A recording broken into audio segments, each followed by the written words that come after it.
Warahmatullahi wabarakatuh. Anak-anakku sekalian yang dirahmati Allah, semoga kita semua senantiasa dalam limpahan nikmat dan lindungan Allah Subhanahu wa Ta'ala. Pada kesempatan kali ini, Pak Aziz akan mendampingi anak-anak sekalian belajar tentang hukum bacaan nun mati dan tanwin dalam Al-Quran.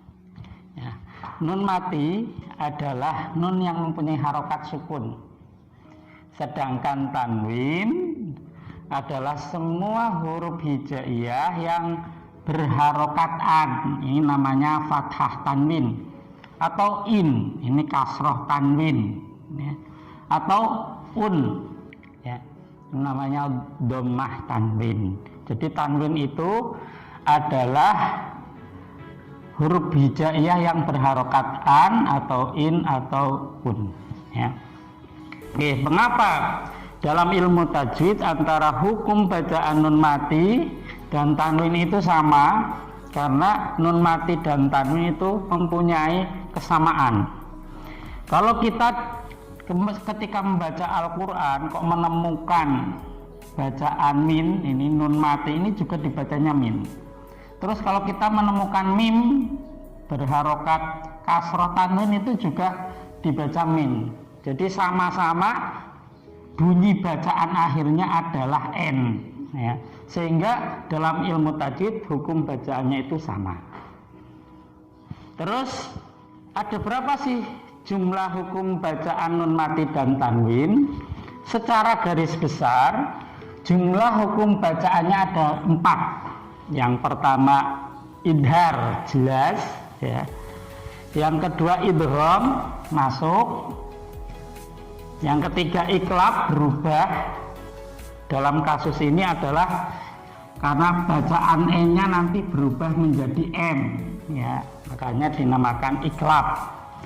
Terus yang terakhir ikhfa, samar-samar. Nah, ikhfa ini lawannya idhar. Kalau idhar itu jelas, kalau ikhfa itu samar-samar atau tidak jelas. Sekalian, pada semester pertama ini kita akan mempelajari hanya 2 hukum bacaan, yaitu hukum bacaan idhar dan juga hukum bacaan idgham, ya. Idhar itu artinya, tadi ingat, artinya adalah jelas. Nah, ini apabila ada nun mati atau tanwin bertemu dengan 6 huruf ini, ya. Hamzah, ha, ha, kha, ain, ghain, ya. Lah ke-6-6-nya ini, ya, itu makhorijul hurufnya itu ada di tenggorokan. Nah, tenggorokan itu bahasa Arabnya itu adalah halqi, sehingga, ya, idhar ketika hukum bacaan nun mati dan tanwin sering disebut juga dengan istilah idhar halqi, ya, karena nun mati dan tanwin itu bertemu dengan huruf-huruf yang keluar dari tenggorokan yang jumlahnya 6. Hamzah, ha, ha, kha, ain, ghain. Oke, dalam surat Al-A'la di sini Pak Aziz akan memberikan contoh, umpamanya ada bacaan husaan, ini contoh bacaan idhar. Husaan ahwa, ya. Husaan ahwa. Nah, di sini nggak ada nun mati, tapi adanya tanwin, yaitu tanwin fathah. An bertemu dengan apa? Bertemu dengan hamzah, ya. Jadi hamzah itu bisa berupa alif yang mempunyai harokat. Kalau ada alif kok ada harokatnya itu berarti dihukumi hamzah, ya.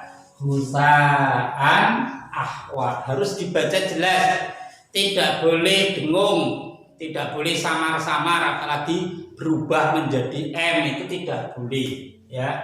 Harus jelas husaan ahwa, tidak boleh husa'am ahwa, apalagi husa'am ahwa.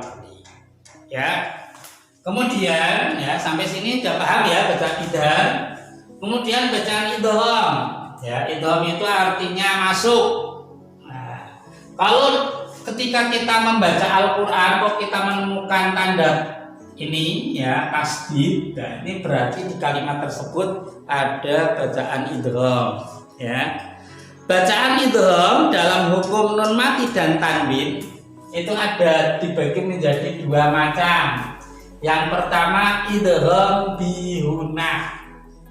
Bi itu artinya dengan, hunah artinya dengung. Sehingga ketika kita sambung idgham bihunah itu artinya adalah masuk dengan dengung. Ya. Terus yang kedua idgham bilahunah. Bi tadi artinya dengan, la itu artinya tidak, hunah artinya dengung. Sehingga ketika kita sambung idgham bilahunah itu artinya adalah masuk dengan tidak dengung. Kapan dibaca idgham bihunah dan kapan dibaca idgham bilahunah ya? Dibaca idgham bihunah itu ketika ada nun mati bertemu dengan atau tanwin bertemu dengan ya, nun, mim, waw dan 4 huruf ya. Biasanya Pak Aziz akan singkat dengan kata-kata yanmu, yanmu ya, nun, mim, waw. Itu cara membacanya adalah idgham bihunah. Contohnya ya Pak Aziz kasih contoh dalam surat Al-A'la itu ada kalimat mayyaksha ya seperti ini. Nah, di sini ada nun mati, ya, ada nun mati bertemu dengan ya. Nah, ini ya, ya. Nah, ini dibacanya idgham bihunah, masuk dengan dengung. Masuk itu artinya nunnya nggak usah dibaca lagi, tapi langsung masuk kepada huruf setelahnya itu ya. Mai ada dengungnya.